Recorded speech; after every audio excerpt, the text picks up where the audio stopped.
నమస్కారం. మాచల రాంబాబు, ఏబీపీ రాష్ట్ర కార్యదర్శి. ఈరోజు కాకతీయ యూనివర్సిటీలో ఎందుకు ప్రెస్ మీట్ నిర్వహించుకుంటున్నామంటే,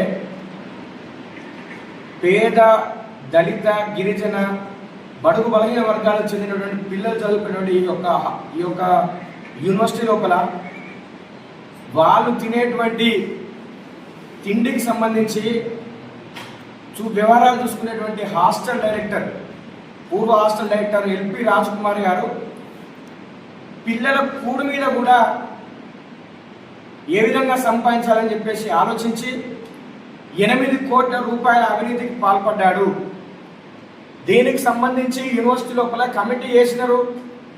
కమిటీ రిపోర్ట్ ఇచ్చినప్పటికి కూడా ఇప్పటికి 4 రోజులు అవుతున్నది.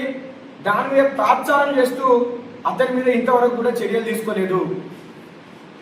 ఎల్పి రాజ్ కుమార్ అవినీతి చేసిందని చెప్పేసి నిరూపణ అయిన తర్వాత కూడా ఆ రిపోర్టును బయట పెట్టకుండా, ఆయన మీద చర్యలు తీసుకోకుండా తాత్సారం చేయడంలో మతలబేంటి? ఏ యూనివర్సిటీలో ఏ పని జరగాలన్నా కానీ దానికి టెండర్లు నిర్వహించి ఎవరైతే తక్కువ కోట్ చేస్తారో వాళ్ళకి మాత్రమే టెండర్లు అప్పచెప్పి వాళ్ళ దగ్గర నుంచి మాత్రమే సప్లై చేసుకోవడం అనేది విధిగా జరుగుతుంది.